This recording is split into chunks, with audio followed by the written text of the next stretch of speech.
Good morning. We're going to smoke a brisket for Father's Day tomorrow. I'm doing it on my new smoker, which is a Weber Smoky Mountain. And the way you do it is you put charcoal in your wood on the bottom of in your fire part. Then the next thing you do is take the central part. It's a little hard for me to do, so bear with me, folks, because I'm in a wheelchair. And you put that part there.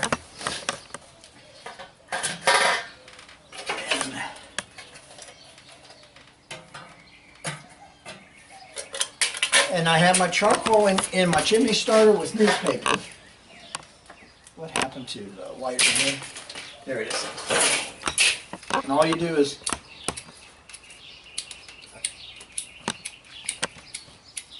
need a better lighter? Hold on, please. Okay. And we're back with a lighter that works. So you put the newspaper in the bottom and charcoal in the top. Okay. And the last time I did it was the first time I'd used it. And I put way too much charcoal in here. And here, let me get it. Okay. I put way too much charcoal in there, and when I did, I poured too much of it on top of the bottom, and it burned it up too fast. So you only want to pour a little bit of the charcoal in the center. Okay. And it'll slowly, if you get it adjusted right, this thing will slowly burn to the outside. It'll smoke on one load of charcoal for 10 hours. Okay. Even 12. It's called the Minion method. And you can look up on, lots of guys have done videos on the Minion method on YouTube, so you can look it up. It's a great way to smoke meat. Very low fuel costs. Are you, it looks like you've got just a small amount of charcoal in there. Have you got, is that all the wood that you're going to use? That's it. That's all you need. That's all it takes? That's all it takes. And you didn't have to soak that wood or anything, it's just dry wood? No, because it's going to burn from the center out, so the wood will last the whole time. Okay, okay. Because once I'm done, once I get up to cooking temperature, I will tamp down the bottom thing here. There's a thing. I don't know if there's any on the back. You have to look. There are. And all those back ones should be closed, and the front one will be about half open when I'm done. Okay. And that's what makes it last so long is oxygen. You don't put so much oxygen. Okay. And then the top vents on the lid will be open all the way. Okay. Okay. So right now we're just going to turn it off. No. Turn it off. Okay. Let y'all see what that looks like burning in there. Now that'll die back, but then that charcoal will start catching fire. This charcoal starter is just great. I had a lot of trouble the last time we went camping trying to get the charcoal started for one of the times that I cooked. And if I had had this then, it would have been easy peasy. And so you wait until it's all covered, you know, with ash, and then you just dump it into your grill, and you're good to go. And you get no petroleum flavor in your meat. That's right. That's one of the most important things. That's right. You're not having to use that starter fluid, or you can use your own, you know, natural lump charcoal. We use Kingsford, but you can use your lump charcoal if you've got it. We're using pecan wood to smoke with today. The other thing about this kind of smoker, if you use lump charcoal, you're going to have to put more in because it burns up much faster than briquettes do. Okay. It's good to know. Which is not a big deal. If it's got the little gate on the front, you can just open it and throw some more in there. And when you add more, you can add it just unburnt. I mean unlit. You can just add it plain. Yeah. You just add it on top of your coals if you see it. And it'll catch its own. And you want to smoke, and it's got a temperature thing in the lid. You want to smoke at about 175 degrees. Okay. This brisket will probably take anywhere from 10 to 11 hours, somewhere in that area. If you cook it too fast, it's not going to get tender enough. The way a brisket does is low and slow. Okay. That's barbecue. Okay. Anything else is grilling. Okay. Okay. And there's nothing wrong with grilling, as you can see. I've got a grill right here. But smoking is just low. Barbecue is low and slow. All right. We'll be back in a few minutes.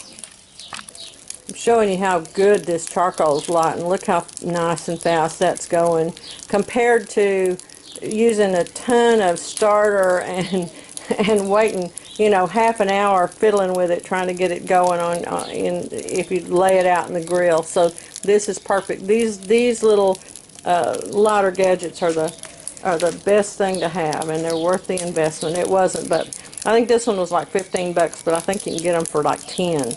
So they're definitely worth the investment. This one is also a Weber one, and it's very heavy duty. You can get some cheaper ones that aren't as thick walled and stuff like that for cheaper, but this one was only like 15 bucks. Yeah, and as you can see, it's got a nice big handle on it. It's got two, so if you have trouble like me, if you have trouble like this helps you pour it and it helps you steady it. So. You're dumping ashes on your shoes. It's just ashes. Okay. Okay, we'll be back in a minute. Okay. Okay, we're back. We dumped it on top of the charcoal that I already had in there in the wood. Put this side thing on, and now I'm putting the water bowl in. Wait a minute, let me get around here so I can film this. It just sits right in there. You'll see where it goes. It sits right in there like that. Now that the water bowl's in, and this just keeps it from getting too hot. Some people don't use them. If you're real experienced, the more you use it, you don't really need it. The first few times you use the Smoky Mountain, you probably should do it because you want to build up some creosote on the inside of this because it's so shiny. That gets it hot and it stops it from reflecting. So anyway, you put water in there, and next thing you do, now there's actually two. There's a lower grid, so you could actually smoke 2 layers of meat in here if you need to. Okay. I'm not using it because I only have the one brisket to smoke. Okay. If you were doing some ribs and stuff, you could put the meat, the brisket on the bottom, the longer cooking stuff, and then on top, you could do your ribs and stuff that only take about 4 hours. Okay. So anyway, this is ready to go. I've got the bottom one, the back ones are closed, right, Tina? I can't see them. Yes, they're Okay, closed. so the bottom one's wide open, which will close the top down after it gets. So I got it. Okay. The top one can stay wide open the whole time. Now we're just going to build up. We want to get up to about 175, no higher. Okay. So that's what we're doing. So when that gets up, we're going to go in and get the meat ready now. Okay. I bought this brisket on sale back in December, and they had them on sale for $1.47 a pound. So this whole brisket was only $20.36. This is the packer trim, and it's got the big fat cap on it on the back. All right, now I'm going to get it ready for Paul to season. Okay. Okay, we're getting ready to season this brisket. On beef, I only use salt and pepper. Some of the best barbecue places in Texas, that's all they use. Pork, put lots of stuff on it, put garlic and all that stuff, but brisket, beef, that's all it needs is salt and pepper. And I do it liberally. Do the salt first so that I can see how much is getting there, because if the pepper's on there first, you'll never see how much you've got on there.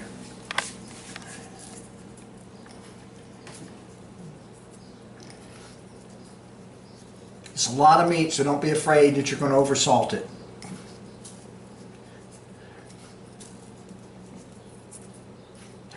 Excuse me. Oops. I am a guy. I am married to a man.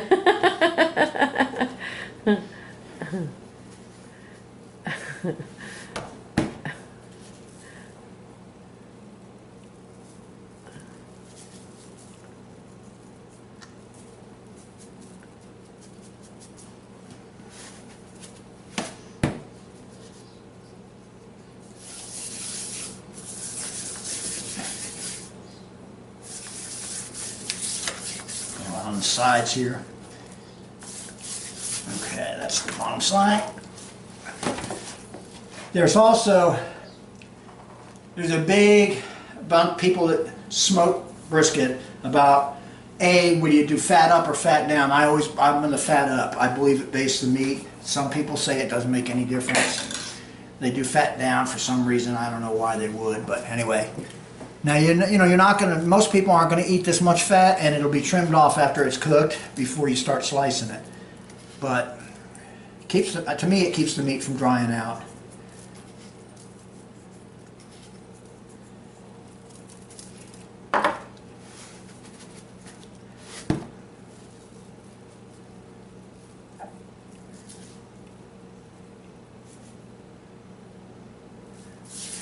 And the rubbing it in is basically to make it stay on, right? Right, well, to make it stay on and to spread it out, you don't want a big chunk of pepper in one place. Although this is going to come off, this side's going to come off when you start slicing it. You'll take this cap off anyway.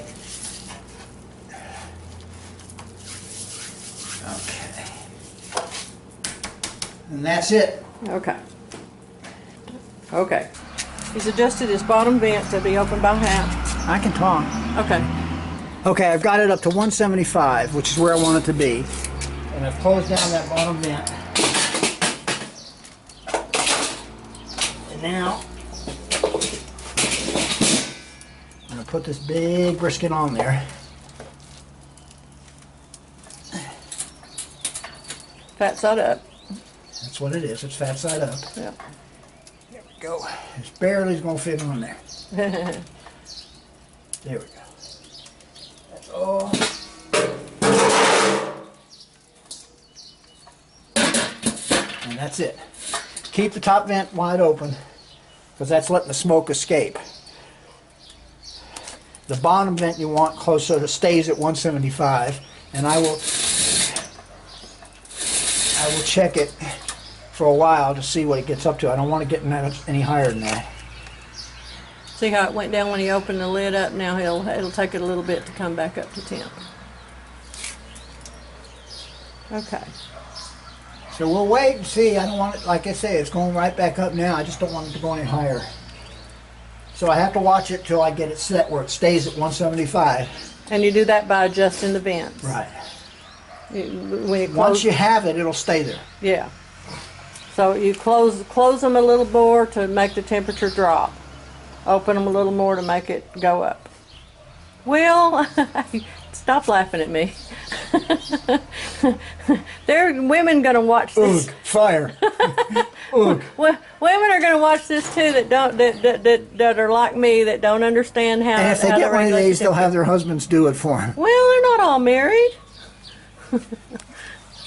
Then they go to barbecue places.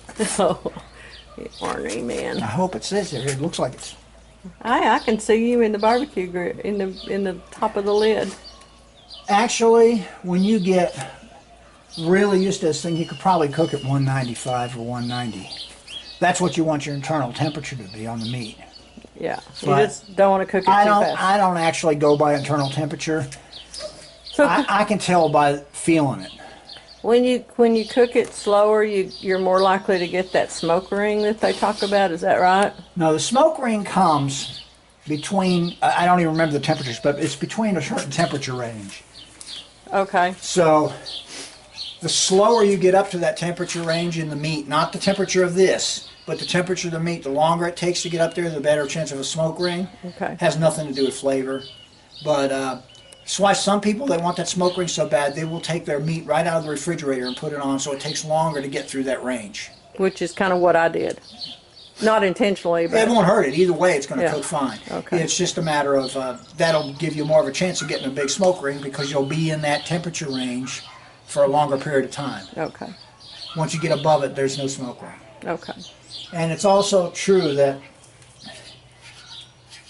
you only get smoke flavor maybe 4 hours. And after that, you really don't need any more wood unless you add more meat to it. Okay. Like this is a 10 or 11 hour brisket, it's going to take at least that. So if I wanted to put ribs on, if I put this on the bottom and wanted to put ribs on later and the wood would already burn up, I'd add a piece of wood to get those ribs, get some smoky flavor. But the brisket's already got it at that point. Okay. Then it's just a matter of slow cooking. Now we're getting a little high. So, which is closed that way? Yeah. Okay. Oh no, that was open. Sorry. Tina. I'm You're left- down there. I can't see. I know, but I'm left-handed again today. That doesn't matter. Well, it does. It's left and right. It's open or closed. It has nothing to do with left or right. I'm getting too high.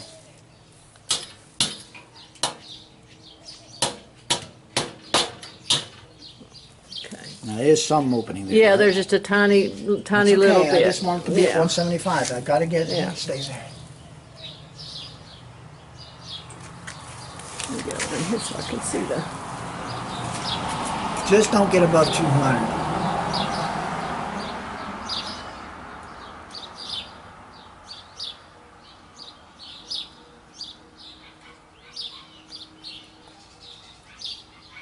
There it goes. It's dropping a little bit. Actually, it should be above 200. It's just not supposed to be. Do not go over. I got screwed up here, folks. Do not go over 275. It's not 175, it's 275 is the highest you want to go. Okay. 200 to 275. So I just opened it back up. It's climbing now. Okay.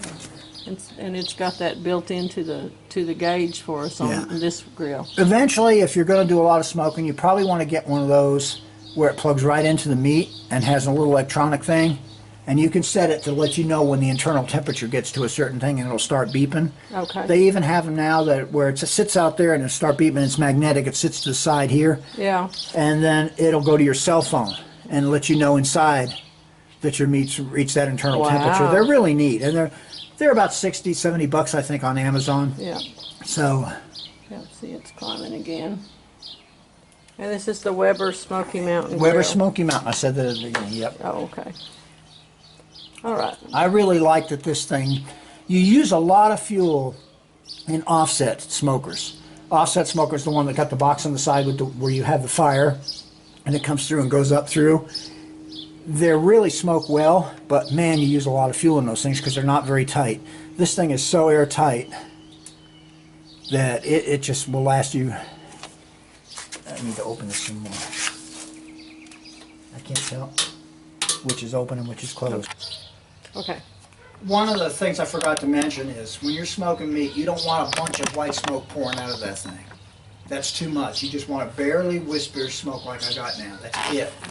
It's getting smoke on it. But if you have it pouring out, you'll just get creosote all over and it'll taste bitter. It'll make your meat taste bitter. So just don't have it pouring out like that. Okay, that's all. And we're going to test see how far the meat's coming along. It looks good. That's what brisket looks like. It does. It looks gorgeous.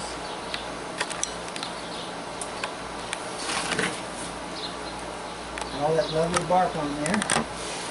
Close enough to read it.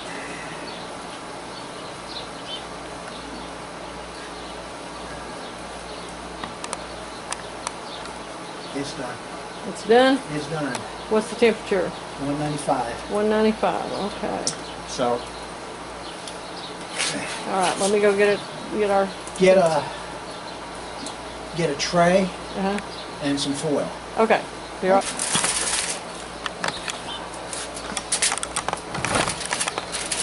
I'm not going to wrap it up yet. I want to take it inside. Okay. I'm going to cut that off and taste it. Okay. We got plenty here. Okay. All right. We'll be back. Okay, we're recording. Hi everybody. We're just going to taste a little bit of this today. We're going to reheat it for tomorrow, but how can you bring in a brisket off the smoker and not taste it? Let me get us a little plate to put that on. Here you go. It's hot. Ooh, thank you. Ooh, look how pretty that is. There's that smoke ring. Oh yeah.